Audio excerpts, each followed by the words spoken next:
You're listening to a 2-hour special of Mike Said It First, live on 12 Ounce Sports.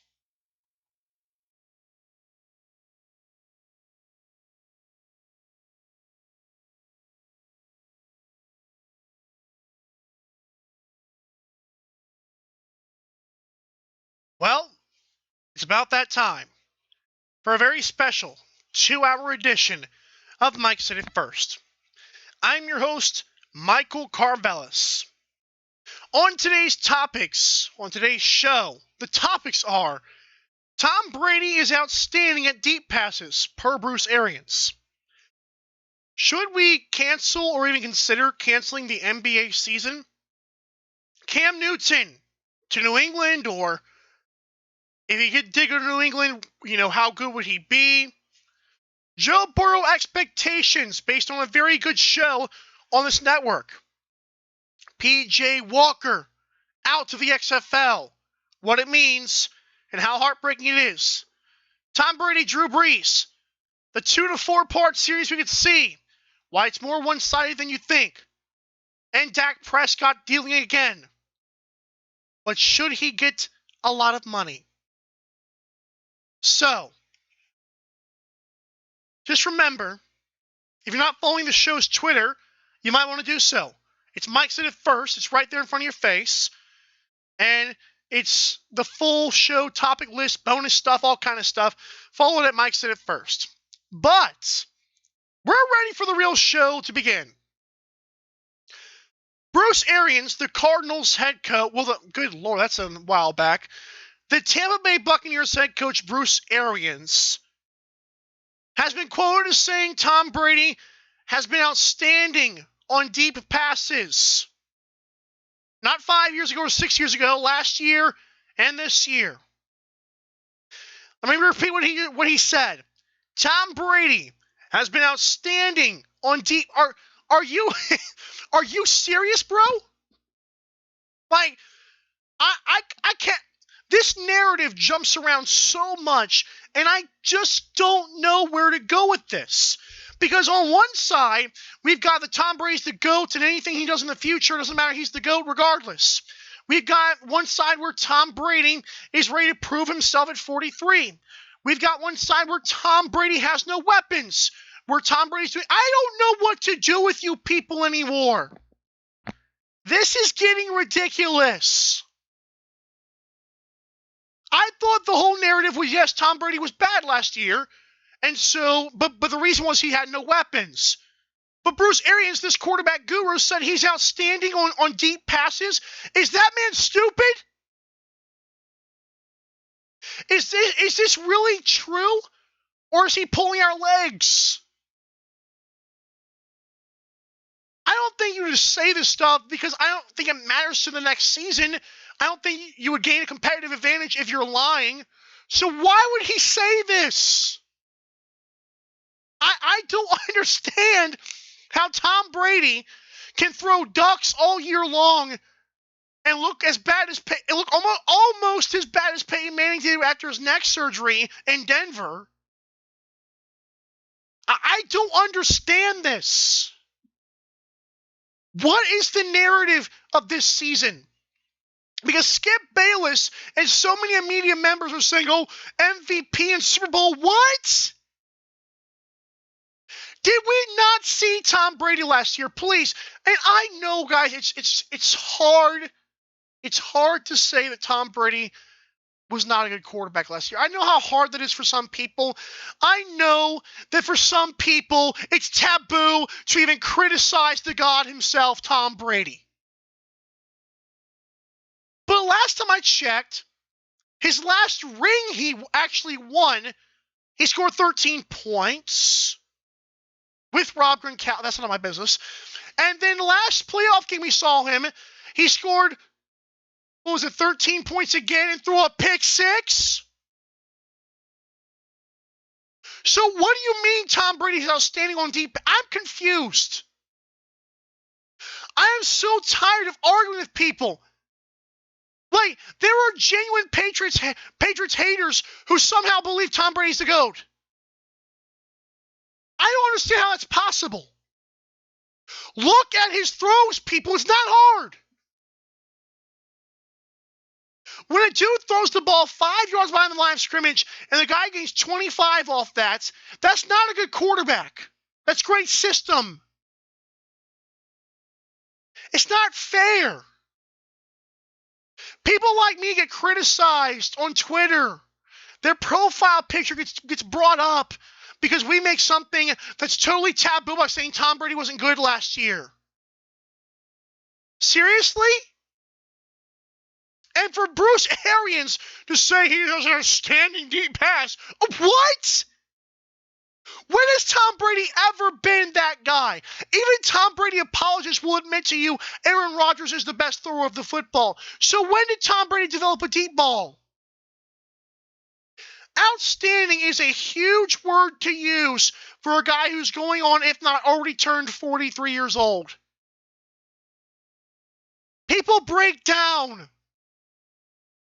And the fact is, this season, not only do the Buccaneers have Mike Evans, Chris Godwin, O.G. Howard, Cameron Brate, Bruce Arians as coach, a young defense, and the 14th overall pick? What? There's nothing else that Tom Brady could want right now. And if he stinks it up next year, somehow the narrative will be painted that he was 43 and that was the end of his career. Nobody's going to remember. What? Keep your energy, people. I don't want to hear when Tom Brady retires and he didn't look very good that, oh, well, he's always a Patriot. Don't say that. Don't ever say that. Because I am being cyberbullied for even mentioning Tom Brady in a negative light. Just because I'm not as attractive as you want me to be. That's your ammo for me? Or I don't watch football. But what about when at the end of this or next season Tom Brady retires after looking like crap? We're going to say we're not going to remember him as a Buccaneer? Bruce Arians says he's outstanding at deep passes. I'm being cyberbullied for saying he's not very good, especially anymore. And he's got all these weapons. Don't you dare change this narrative. Don't do it. I will bring up every tweet held against my soul. I will bring up every single time I heard MVP or Super Bowl for the Tampa Bay Buccaneers. Listen to how that sounds in your head. Do you really think Tom Brady, in your heart of hearts, is going to elevate this team to something Jameis Winston could not? The man is 43 years old. His last 2 meaningful games, he has scored less than 17 points. That's a fact. Don't come back to me in 2 years and tell me, oh, well, no one's going to care. Yes, I will. You know why? Because you told me to care. You told me to care. I didn't make the rules.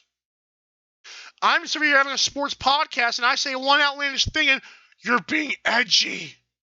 What? No.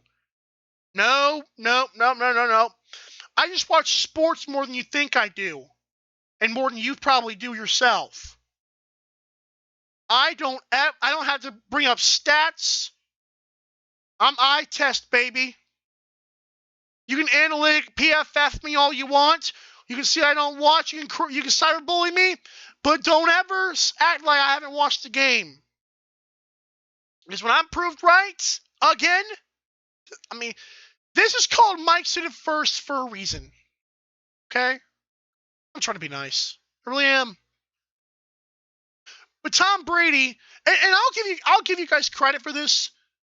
That man's smart as crap. That man is extremely smart. That's one thing I've always given him, is Tom Brady is a smart dude. That brethren got Mike Evans, Cameron Brate, Chris Godwin, O.J. Howard, who I love O.J. Howard, by the way. That man has got the 14th overall pick. He's got a quarterback guru, and then he's got Bruce Arians as his head coach. I believe there's another guy who they recently signed to some coaching deal. Like, Tom Brady has got it made. But again, if he screws this up in 2 years, all I'll hear is, well, the Tampa Bay Buccaneers were not... What? No. No. Tom Brady chose this himself. $50 million. And you're going to tell me I guarantee you, I'm going to come back to this in 2 years and hear, oh, well, he wasn't a Buccaneer anyways. Well, I'm sorry, but he was. And he is, and he will be for 2 years. And I personally can't wait. Because for once in our lives, we're going to see how this moron is going to be exposed. And I can't wait. Like, again, Mike Evans, Chris Godwin, O.J. Howard, who I like, Cameron Brate, the 14th overall pick, and Bruce Arians in a young defense, and you cannot win? Oh, it's on. It is totally on. I cannot wait. But again, Tom Brady is a smart man, and joining the situation was incredible. But I'm not going to go on too much more about this, but I've already talked 10 minutes about this. But we got a 2-hour show. I'll come back to this later on when I talk Brady versus Brees. The NBA season is at risk. And I know it's not the most encouraging thing to say right now, but there's a possibility we could not see the end of this campaign. So, Brian Windhorst, the most recent news I've seen from it at all, is that Brian Windhorst, the ESPN big, cheeseburger guy, I can say that because I'm fat too, that's how it works. Brian Windhorst says there's close to 100% chance that the NBA returns without any fans. And as annoying as I personally think that is, because I believe that fans are the reason they get paid the way they do. You for dang sure will be watching at home. I mean, we'll definitely watch at home. So that's good enough. I hope that's going to be into fruition. I know Mark Cuban, the Mavericks owner, has said that it could return mid-May. And I'm okay with that. LeBron James wants the playoffs to just get ready. I'm okay with that. But what is at stake here if the NBA cancels this season? I don't think folks realize how much of a fan backlash this could receive. As a person who was not really a huge Kobe Bryant fan, because I'm not going to overreact and act like I was just he was my idol, and that's because I know a lot of people are just not really telling the exact truth with that. They liked him, but they weren't like, oh, wow, I have a poster. No, you don't. The fact is, Kobe Bryant passed away. That inspired LeBron James to go off. Inspired Jason Tatum. Inspired all these guys to go off. The Clippers, the Lakers, the first time in their history that there's a rivalry in LA. The Greek Freak is on the come up. The Raptors are still playing. There's so many storylines you cannot trash.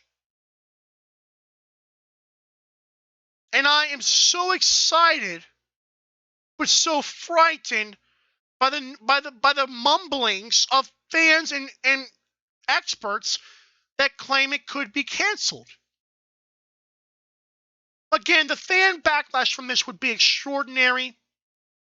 I don't know if people would boycott the NBA, but it would be one of the worst moments in sports history, and I'm talking 6,000 years of sports, or however long you want to say the world's been around. I'm not sure when the first man or woman threw a ball or made a ball or whatever, but all I know is that, if you believe in cavemen, I'm sure cavemen were throwing a ball. If you believe in Adam and Eve, I wonder if Cain and Abel ever, threw a ball around. Like, this would go back as far as that. This darned COVID-19 could literally break the hearts of so many living today. Now, in 50 years, today's kids will be old and no one's going to care. We're going to be a bunch of boomers, right? It's just sad. I don't know if I would cry. I didn't cry with Kobe's death.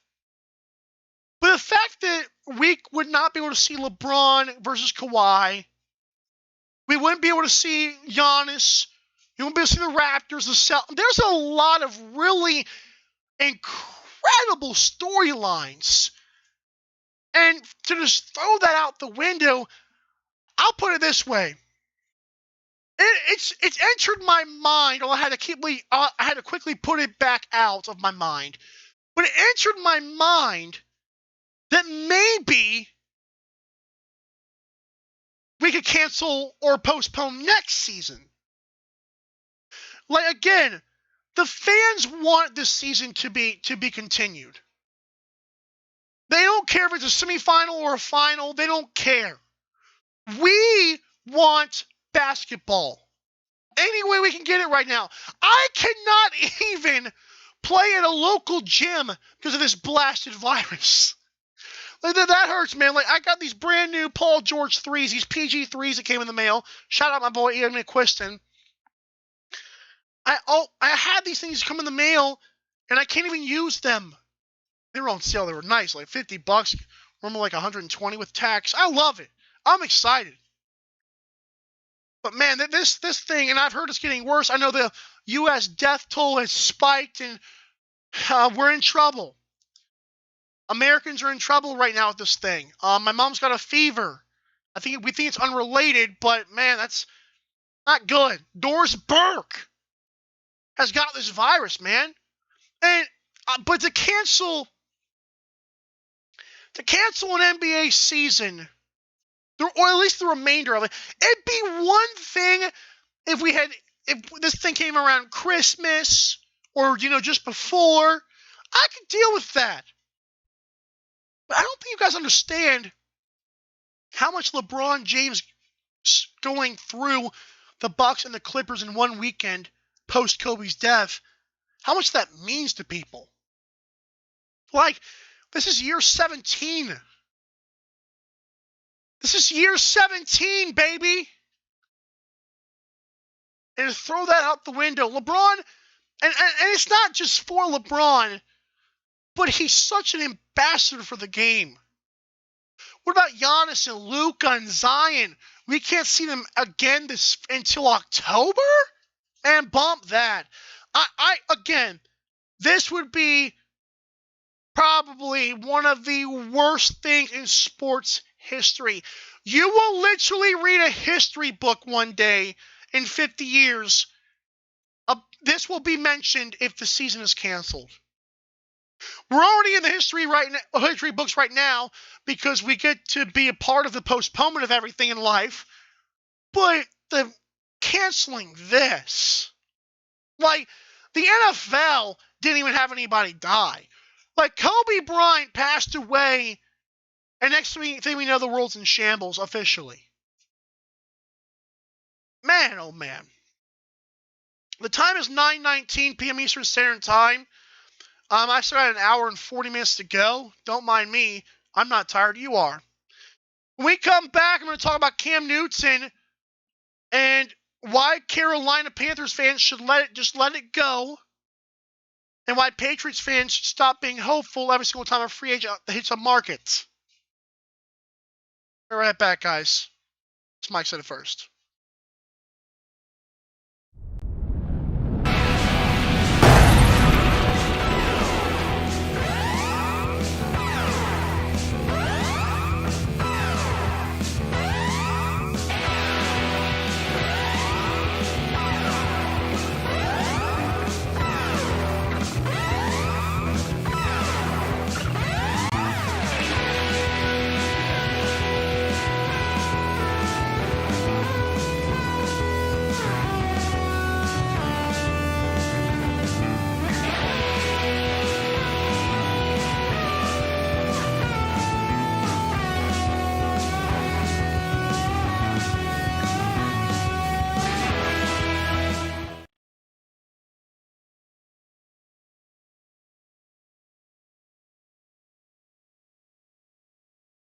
That's right. Follow the show on Twitter if you have not already. Mike Said It First right there in front of your face. Show updates, full topic list, not just teasers, and everything you need to know about what's going on in the world of Mike Said It First. This is Friday Night Mike on March 27th, 2020. It is 9:21 p.m. Eastern Time live. If you're listening to the replay, I'm sorry that you're hearing this, but regardless, thank you for tuning in. I just talked about Tom Brady, who was called outstanding by Bruce Arians, and I'm just wondering, why do we keep on painting, narratives like each one is different? And I don't care, but in 2 years, don't come back to me saying, oh, he wasn't a Buccaneer, because all I'm hearing is MVP and Super Bowl. Keep the energy. Also, canceling the NBA season would go down the history of sports and mankind, because Kobe Bryant's death and then LeBron going off in a weekend really escalate the importance of doing this thing, although it is just sports in the end. And right now, I would do it without fans, unfortunately, although I was not on board with that early on. Cam Newton, the former Carolina Panthers quarterback and long time ago MVP, is on the free agent markets. There's been all this backlash, if you know what I'm saying. There's been all of this controversy on whether or not Cam is good anymore, or if he was ever good. Little backstory for me with Cam Newton. I remember very vividly watching numerous clips on ESPN of why Cam was a troublemaker in college. Then I was like, okay, let's see how good this guy actually is, although because the troublemaker was his stuff like stealing laptops or whatever. It's a long history. I'm not bringing it up just to sabotage him. I'm just saying in general. So Cam Newton is at Auburn, and he plays Oregon in the national championship game. And I promise you, I was not expecting a college quarterback who's supposedly that good to score 14 points against the Ducks in a college. I couldn't believe that. From that moment on, it really set me off as to what this guy could be. 2015 MVP campaign came around. It was all about how he had no help. Same people who don't like Kelvin Benjamin will tell you he was also injured. And I'm like, well, it's either one or the other. So Cam wins the MVP, and all I'm hearing is, oh, watch this. He's going to explode. He's going to win Super Bowl MVP. It's a popular bet in Vegas. Oh, boy. Then Von Miller comes around the corner and pops him a few times. Cam doesn't jump on a fumble. His throwing abilities are exposed. Say what you will about drop passes. I'm sorry, every quarterback deals with that. And in the end, what it'll be 5 years later, and Cam Newton doesn't have a job. I'm going to tell you a few avenues on this.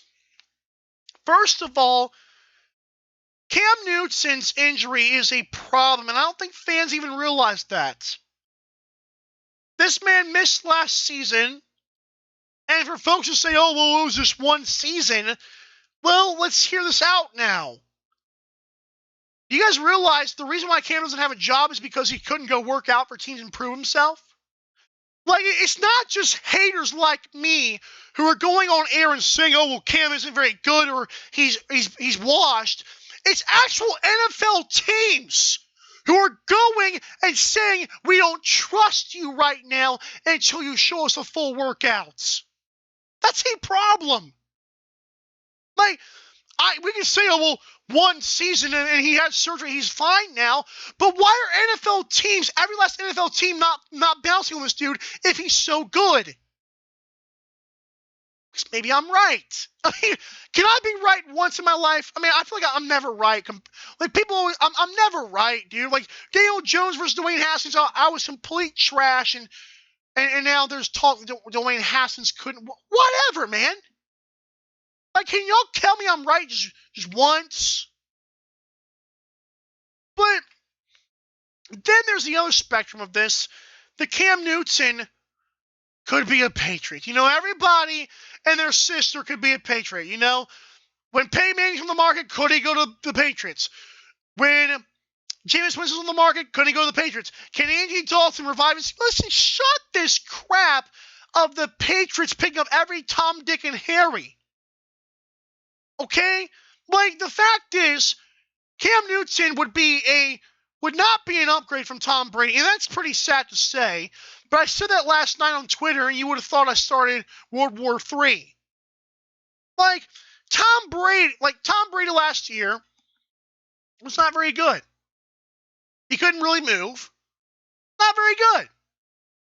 Cam Newton, coming off of all these surgeries, and his apologists, are going to tell me that somehow Cam is going to be better than that?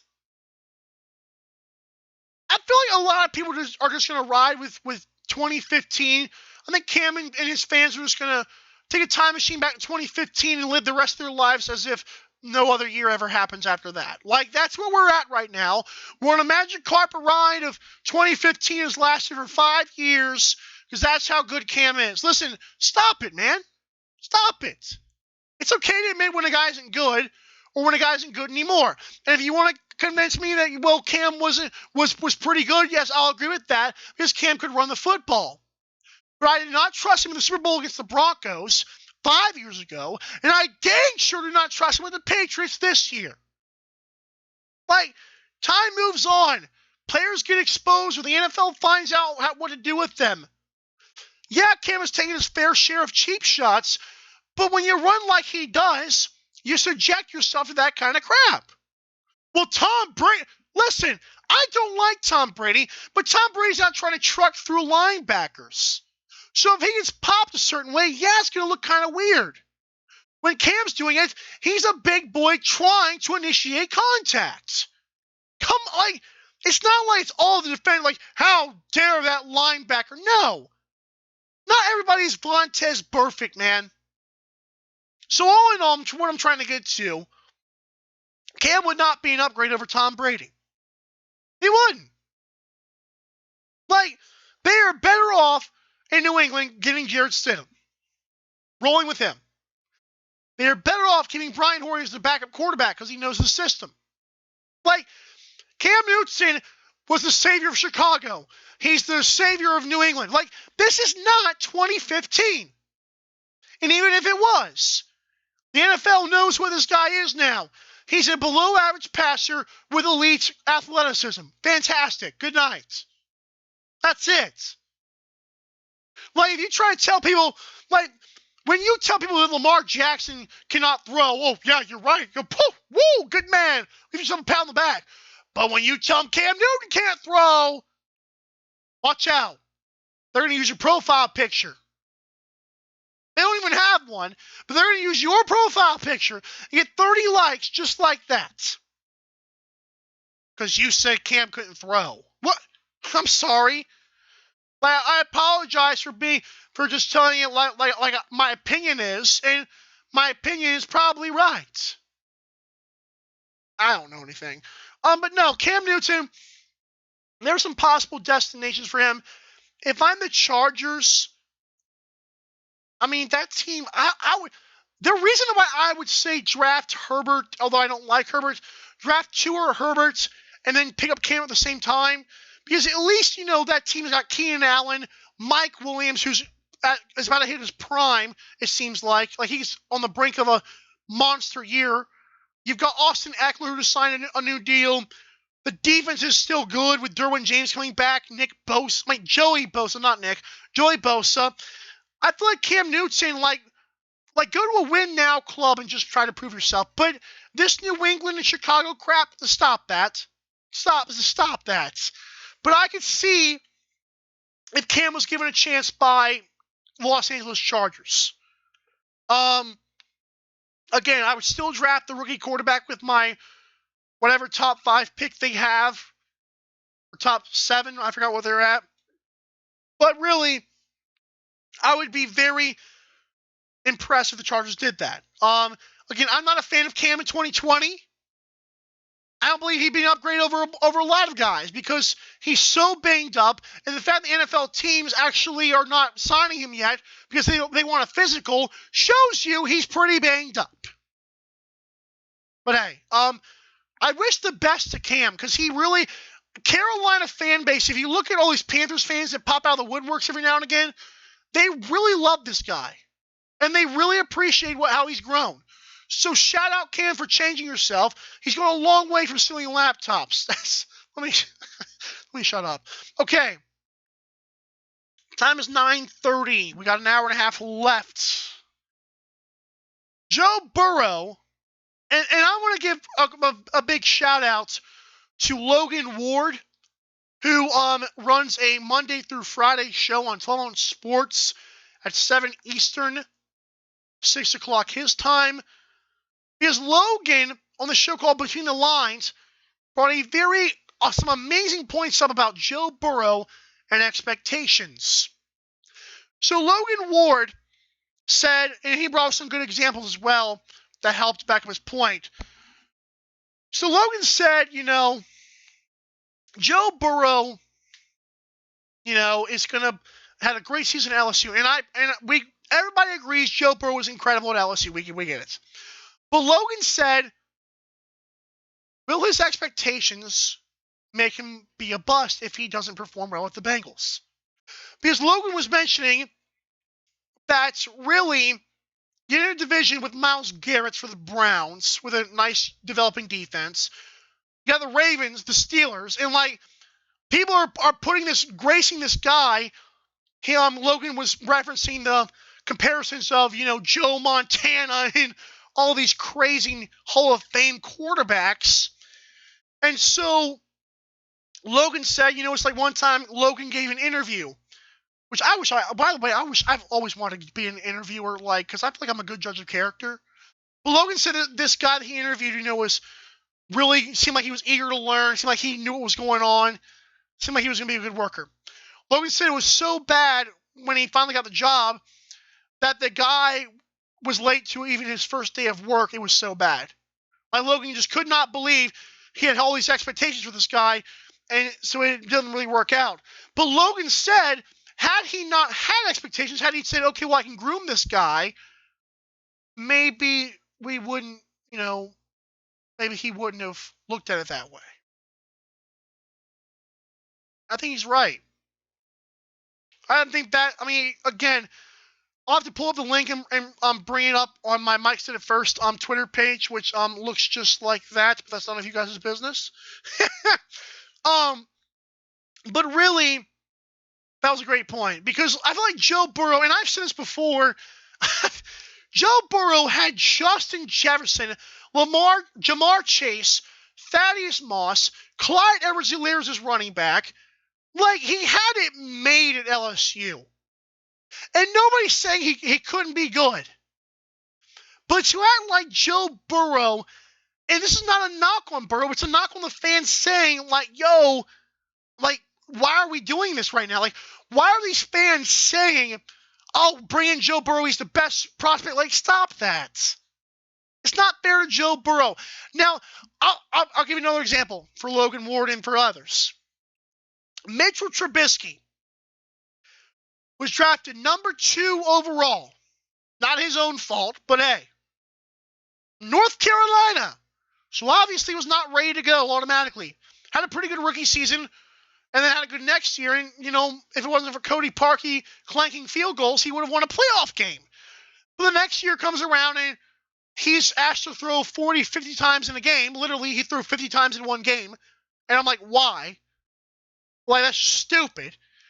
And now, it's all of a sudden, Trubisky is literally trying to be run out of town by Chicago fans. There's literally Twitter finger warriors coming today before the show and saying, it was trending, Jay Cutler was trending because of how bad they think Trubisky is, because of one bad season. Are you kidding me? Really? Come on. So, Trubisky will always be remembered as not this guy who could have been better, but Deshaun Watson and Patrick Mahomes could have been had for the Bears. Really, guys? That's not fair to Mitchell Trubisky. And I know that's a little bit outlandish to say to some people. I know he's the number 2 overall pick. I know every kid's dream is to be the number 1 pick. I get that.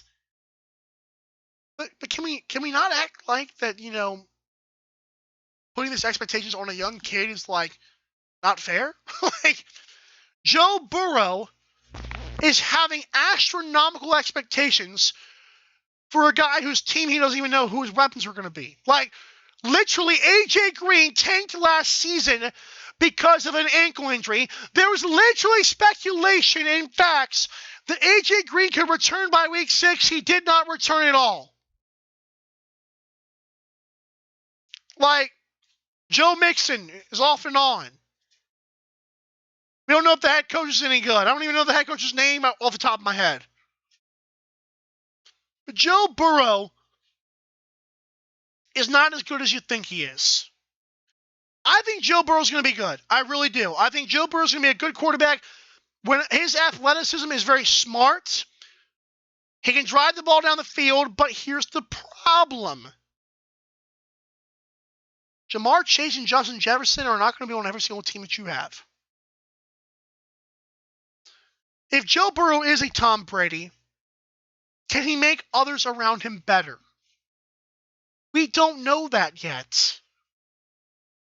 Now, the guy is seems like a great, TV guy. He seems like he's going to win a lot of people over. But the minute that he screws up, the minute that he maybe has a down year, which could happen, are we going to call this kid a bust? The whole podcast should be called Keep the Same Energy. Really. My whole podcast is based off of fans, saying the craziest stuff, man. We're hyping up Joe Burrow to be some automatic Hall of Famer in Cincinnati. And that's not right. We know a great college season is nice, and recency bias is very huge in today's world. But do not hold that against Joe Burrow if he stinks up the first year or two. Give the guy a chance. You guys probably won't.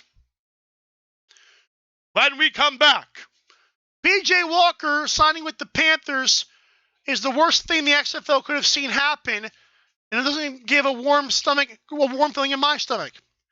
Tom Brady versus Drew Brees could happen 4 more times in the regular season. Question is, who has the edge, and is it clear? And then later on, Dak Prescott is trying to get his deal done again, but how much would I pay him? How much should he be paid? I'll talk about that and more coming up on a 2-hour edition of Mike Said It First.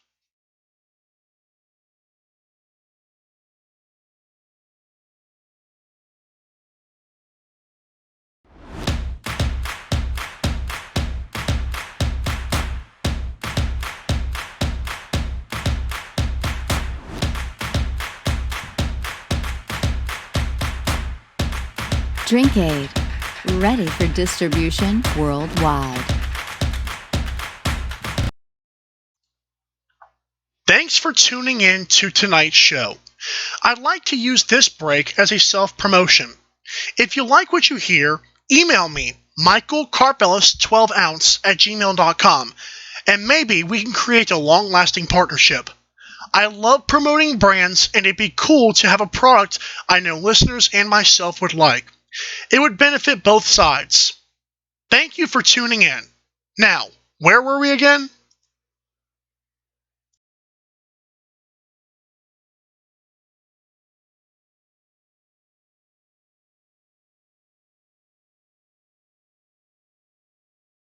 The time is 9:40 p.m. Eastern Standard Time. This is Mike Said It First. I'm your host, Michael Carvelis. So far in today's show, we've talked about Tom Brady as being called outstanding on deep passes, but I'm saying, let's not do this right now, because Tom Brady's about to be 43, if he's not already there yet. He wasn't very good the last 2 meaningful games we've seen him in, and I'm just wondering, are we going to keep the same energy in 2 years that he had all his weapons, and if he screws it up, you guys better be on him. The NBA should not cancel the rest of its season. They should start any way they can, even with no fans. So much things are happening. So much things have happened, like deaths of icons. Can't just cancel this season. Cam Newton is a good passer. He's not a great passer. That's not taboo to say. I believe Chargers would be fine with him. And I believe the fact that he hasn't gotten any signings shows you I'm right. That he may be a little bit washed. Because they don't even see his physicals yet, and they're standing back. And Joe Burrow's expectations are not very fair. Although I don't think he's going to be as good as advertised, I think he's going to be labeled an automatic bust if he has the first 2 bad seasons in Cincinnati, for crying out loud. And now let's talk about P.J. Walker, our 5th topic of the night on this 2-hour Mike's at it first. So P.J. Walker, if you have not heard, the XFL rebooted up in 2020. It was fantastic in my honest opinion, my humble opinion. And the Houston Roughnecks, the team that P.J. Walker played quarterback for, were the best team in the XFL by a pretty good margin. But P.J. Walker, probably because of his awesome play, has now decided to sign with the Carolina Panthers. This is kind of old news now, but I'm finally getting to it, so bear with me here. But there's a big problem the XFL's faced, and I kind of got the idea of that when I interviewed Jordan Thompson, the Seattle Dragons defensive tackle. Jordan Thompson said, although he's ready for the XFL, he said the ultimate goal is to go back to the NFL. Unfortunately, a lot of these guys, that is their goal. In the XFL, that is their biggest issue so far. The biggest issue is going to be, and has been, that these guys are going to want contracts with the NFL if they show up in this league. The first example was P.J. Walker. There was also a New York Guardians safety, I believe, somebody from the defensive backfield, that also was picked up by an NFL team. That's not good for this team, for this league. Unfortunately, there's one way that I could see that we could fix this problem, or maybe make it not as bad. How about this? We know the NCAA has a fate coming soon. We know that unless they don't pay their college athletes, the NCAA could see its brand decline. Why? Because certain guys, especially in the NBA, are going to be offered $150,000 G League contracts, which means they can go to a little developmental league, show out there, and then perform in the NBA in a nice little draft or signing right there, so they don't have to lose any money, or if they do get injured, they have money in their pocket anyways. The XFL, because the NFL has no G League or developmental league, could probably think about doing that themselves. The fact that Oliver Luck, a former NFL guru, is the commissioner of this league shows you that what I'm saying is not far-fetched. Andrew Luck is his son, and Andrew Luck probably does still have connections to NFL. But what I'm saying is, I want the XFL to keep its same, nice brand that it's building for itself again. Vince McMahon has done a great job building this thing up. Oliver Luck has done a great job building this thing up. It's done way better than the AAF ever did, and I thought they were both pretty good leagues. The XFL has done awesome so far. But a guy like P.J. Walker, who could have been league MVP had this season not been canceled due to that stupid virus, the fact that P.J. Walker's leaving is a problem. P.J. actually was funny, was a former Colts backup quarterback, and I'm a Colts fan, and we have to deal with Jacoby Brissett, and now we have to deal with what's left of Phillip Rivers. We had P.J. Walker on the roster, and now he's with the Roughnecks, and of course now officially he's with the Panthers. But I'm telling you what, guys, this is a crazy, crazy, crazy time. But again, the XFL might want to consider a developmental league.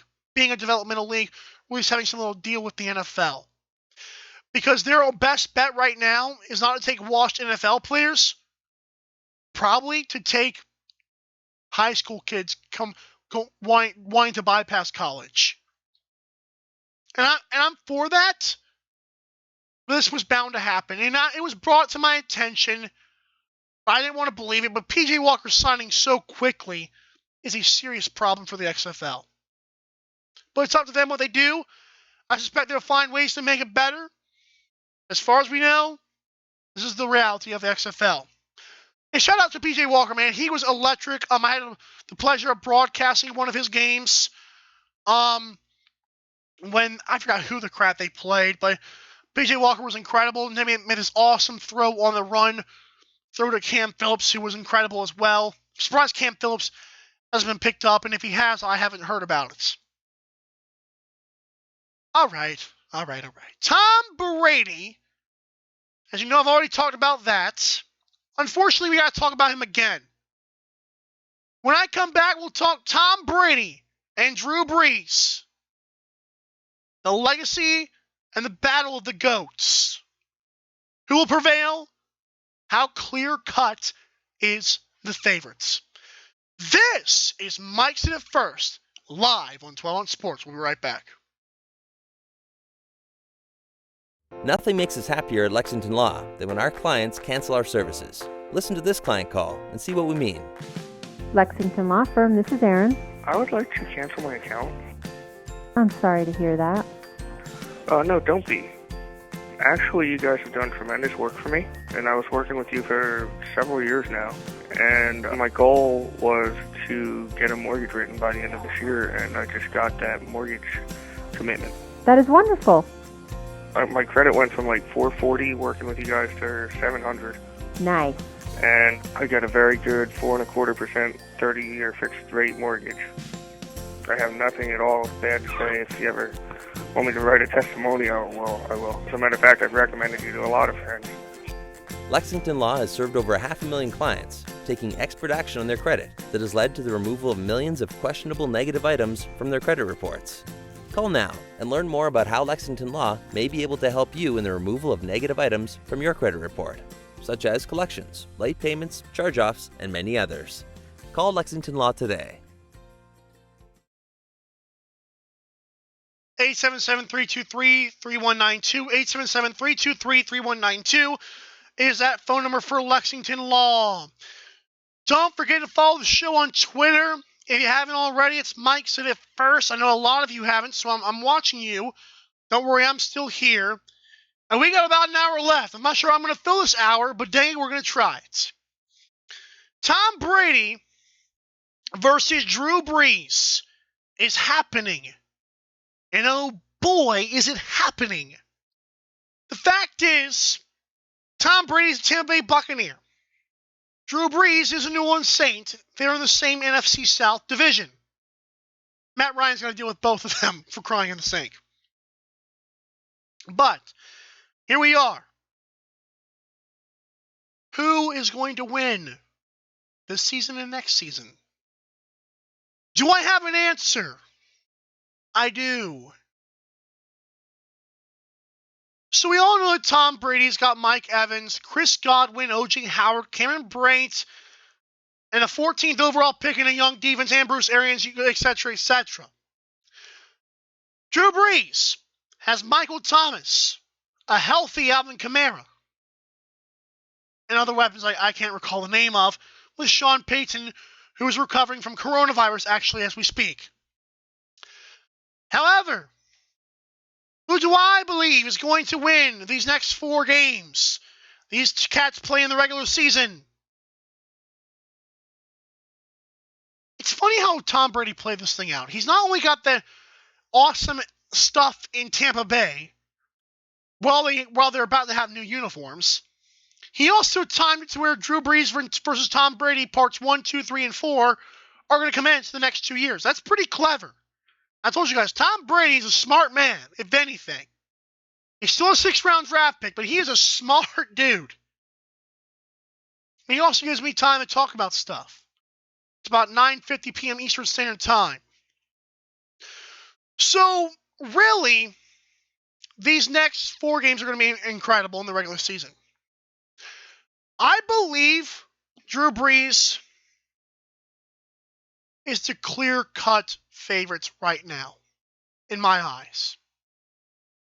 I believe that Drew Brees and the Saints are going to beat the Buccaneers each time they play for the next 2 games.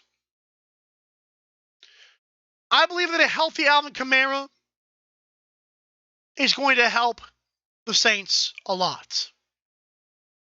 I believe that Tom Brady not being able to drive the ball downfield, despite what Bruce Arians says to Mike Evans, is going to be huge. Last time I saw both of these quarterbacks play, Drew Brees looked way better. Drew Brees looked way better than Tom Brady if we're comparing individuals. I know different schemes and different players surrounding them, but as far as how they looked just simply throwing a football, I was not impressed with Tom Brady, and Drew Brees looked like he was going to end on a very high note. I've told you guys this before if you have not heard. I've said that Drew Brees would have retired if Tom Brady had retired because I believe Drew Brees realized that I got to keep the records. I believe that Drew Brees knows that he has a lot left in the tank. He seems very satisfied with his work so far, and I don't like that too much. The fact is that Drew Brees is going to annihilate Tom Brady's second place run. Because these two are going at it for greatest quarterback of all time competition. I know the wide variety of fans believe that it's Tom Brady. But Drew Brees still has a dang thing to say about it, and I'm excited for it. As a guy who grew up a Colts fan and saw the Colts have to be dismantled by Drew Brees in the Super Bowl, I kind of didn't like Drew Brees. I didn't even like Madden 11 because Drew Brees was on the cover. But I grew to respect Drew Brees because I finally let my bias not shade my view, not blind my thinking. So Drew Brees, to me, has more left in the tank, like I said. Tom Brady can have all the weapons in the world that he wants to. He can't throw a football anymore. I said it. I don't go on this network or this show to say these things to be edgy or to be controversial or to gain some clout, although clout's nice. I genuinely believe this stuff, man. Tom Brady, the last 2 meaningful games we've seen this man play, he's not scored 17 points. And that's a huge problem. Again, he can have all the help that he wants. Drew Brees is still more pretty passing the football than Tom Brady. In terms of situations, I believe if the roles were flipped, I believe Drew Brees would annihilate this man the next 4 times they played. But I'm being nice to Tom Brady by acknowledging the weapons and coaching that he has. But again, a healthy Alvin Kamara is going to be a problem for the Buccaneers. It really is impressive times in the NFL. But I cannot believe how impressive these things are. I cannot believe how great this NFL offseason has been. But as bad as the NBA has hurt from this, and they're probably punching the air and kicking rocks right now, the NFL has benefited immensely because we've had nothing to do but talk about Roger Goodell's league, man. And I know that billionaire bum cannot be happier. Whatever. Dak Prescott is the topic for my next discussion here. Dak Prescott has actually been a pretty good quarterback to me. He's not elite quarterback. He's not a great quarterback. He's good. He's a good quarterback, man. I like him. He doesn't make dumb decisions, and he also can win you some football games. But $40 million a year, can we stop this crap? Like, Dak, I love you, man, but this is going to come across as selfish. And I know Dak wants his money, but dude, all we've seen from Dak is he wants to win. We've seen that Dak is selfless and all this crap. But now when it comes time to contract negotiations, the dude wants all this kind of money. But the Cowboys need help in other places besides quarterback. And although I do believe this deal will now get done because the fact they opened up the deal again is incredible, I still think Dak doing this stuff is a problem.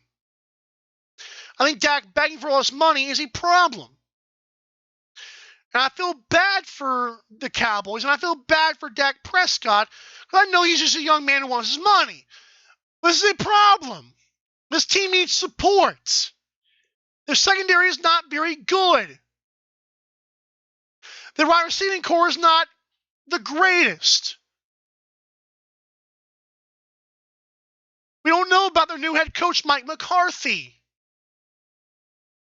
The fact is that Dak Prescott, I know you want your money.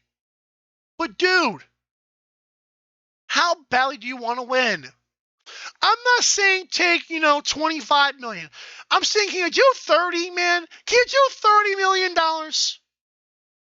I know it's unfair from an individual standpoint, but all Dak Prescott has shown us so far is that he is team first.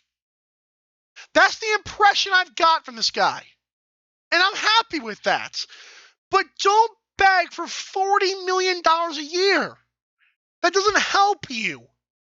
It helps your great-grandkids. Well, when you're dead, who cares? I know it's unpopular to say, but who cares, man? Do you want to win or do you want money? I'm just saying. I feel like that's it's such a fine line to walk with this deal. And I believe the Cowboys are still the best suited in that division. But Daniel Jones is not about to start declining. Daniel Jones is going to start getting better. The Redskins can choose between Alex Smith, Kyle Allen, Tua Tagovailoa, or Dwayne Haskins, for crying out loud. The Eagles have Carson Wentz, who was magical last year despite having no supporting cast. Bro, Dak, you don't do this to yourself, man. Don't beg for money. Let the safeties do that. But you're a quarterback, you're the leader. If you take $40 million or $45 million or whatever the crap they're asking for, you're not going to win squat, dude. Because you won't have a team around you. It's sad. It really is for him. I like Dak Prescott. I think people really sleep on this guy. I think if he weren't a Dallas Cowboy, he might have a little bit more fans. But Dak is a good quarterback, and he's not going to help himself out. He's going to help his great-grandkids out, but that's about it. We've gotten through the first hour of Mike Said It First, and I've got more topics for you. I don't have them typed out, but who needs that? I just mentioned the Washington Redskins, but first it's time for a show recap, then I'll get to my next topics of the day. Tom Brady has been called outstanding by his head coach, Bruce Arians. And while that's cool and all, what? Like, the dude's about to be 43. He has all these weapons, and he's a 14th overall draft pick, a great coach, all this stuff. So keep the same energy when in 2 years he stinks up the joint. Don't say, well, he wasn't a Buccaneer anyway. Yes, he was. Yes, he was. And thank you to agreed teams with high-paid quarterbacks cannot have good. I saw that. Thank you so much for that. But really, Tom Brady, saying that he's outstanding throwing a deep football is just stupid at this point. I'm sorry.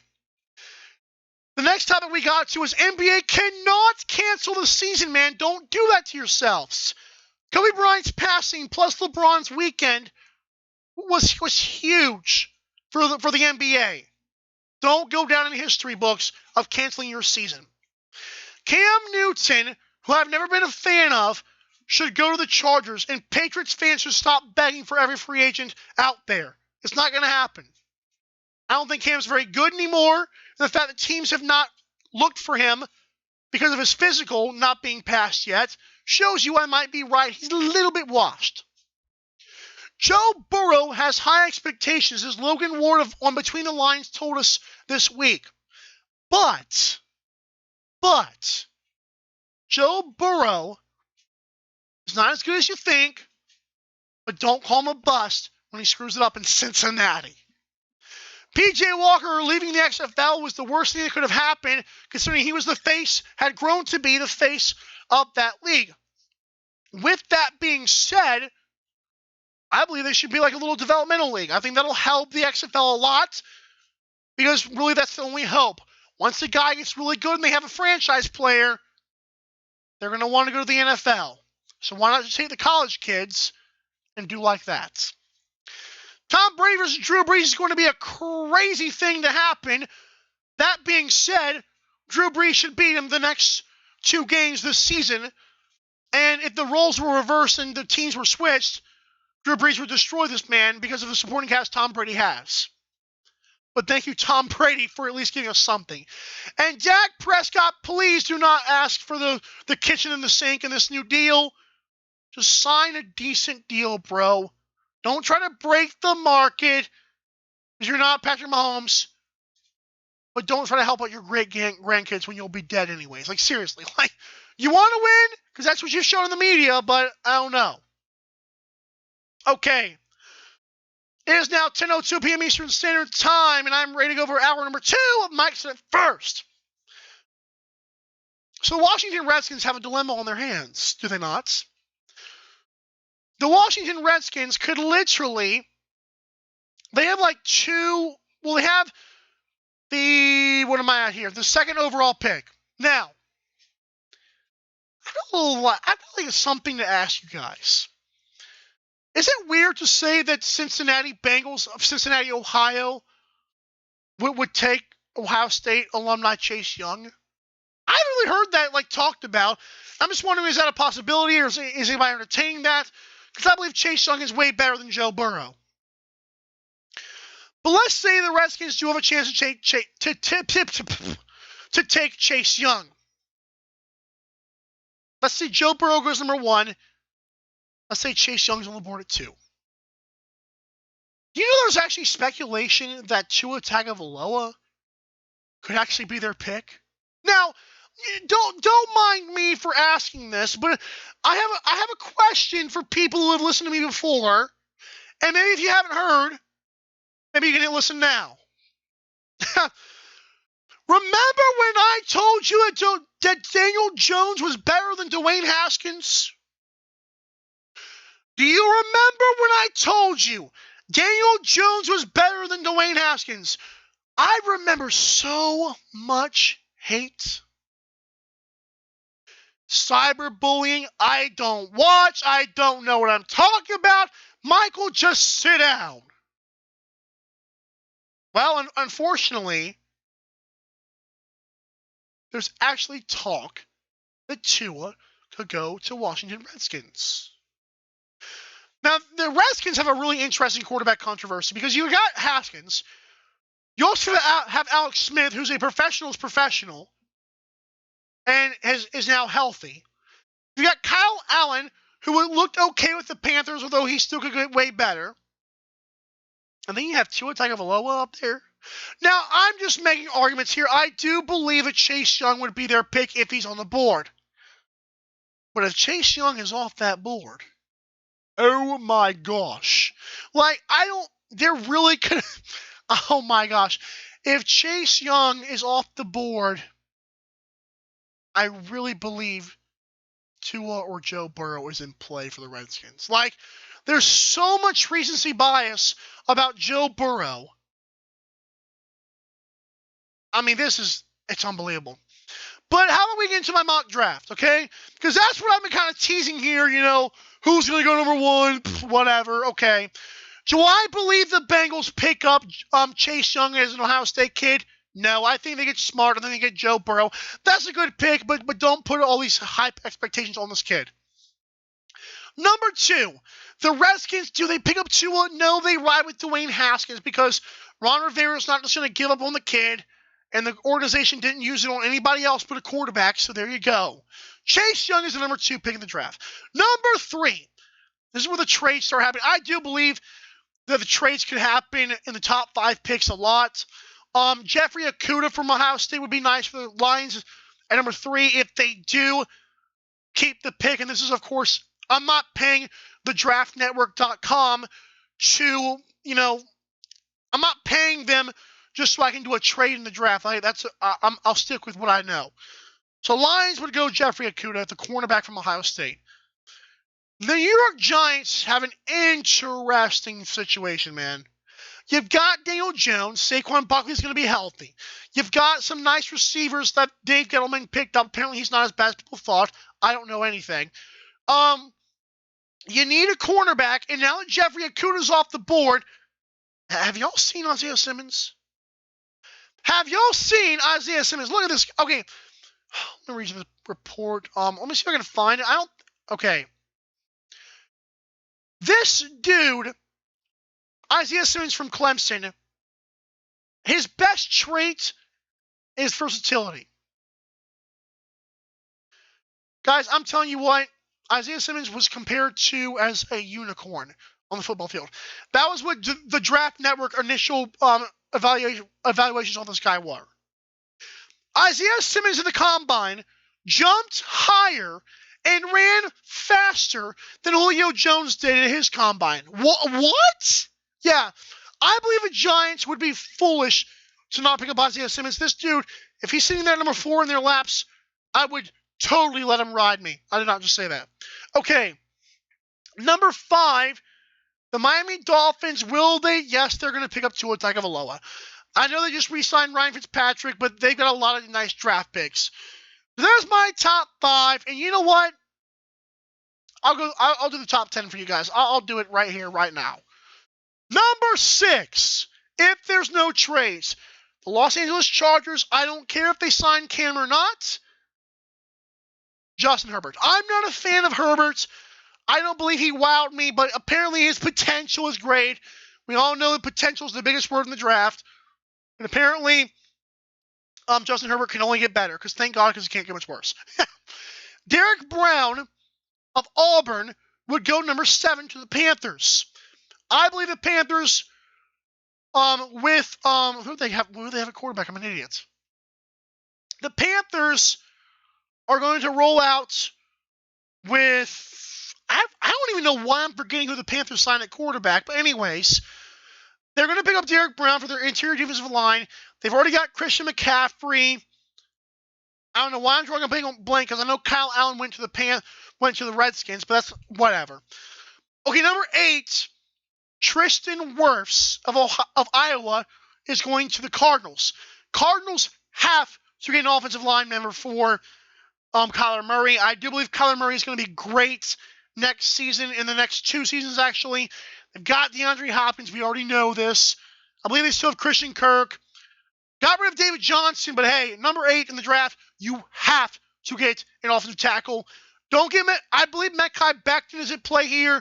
The guy who ran a crazy fast 40-yard dash for an offensive tackle.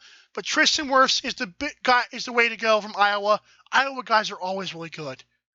Number 9, the Jaguars, because Doug Marrone is still their incompetent head coach, are going to go with C.J. Henderson of the Florida Gators.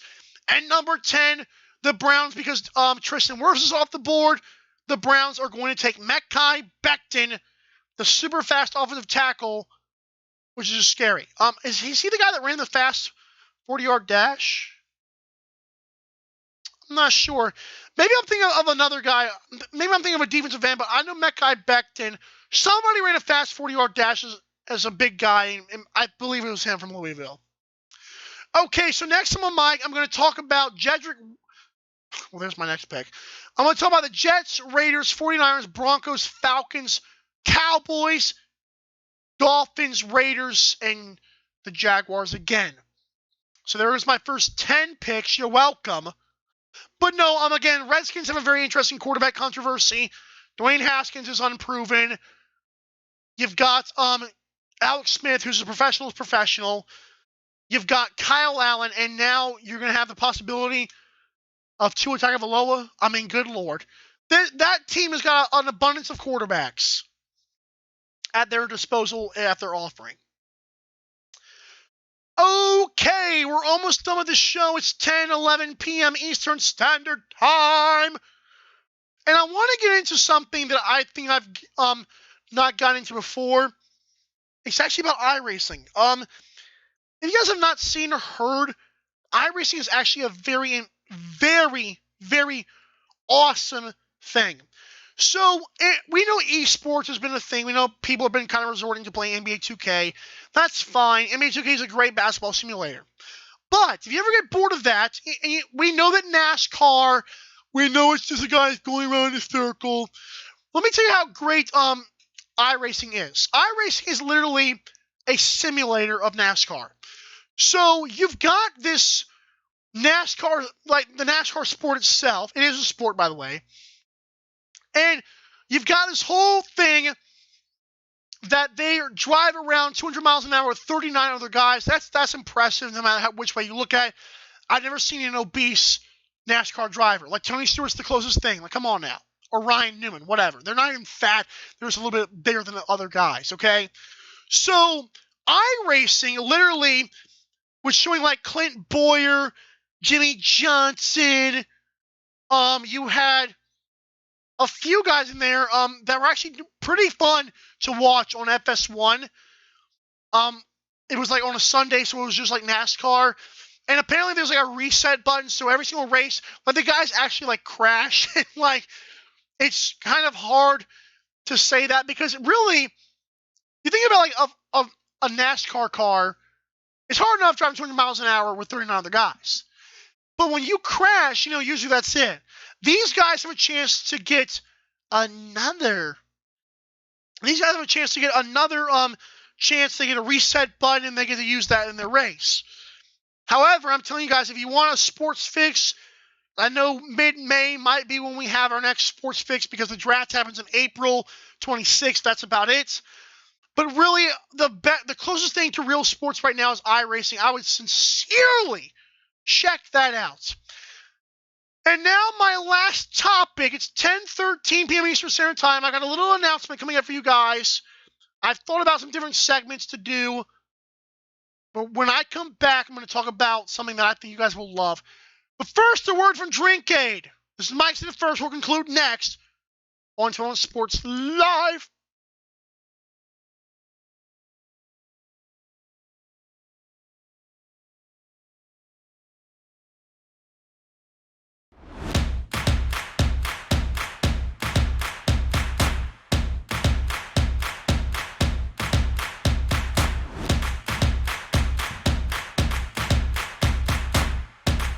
Drink Aid, ready for distribution worldwide.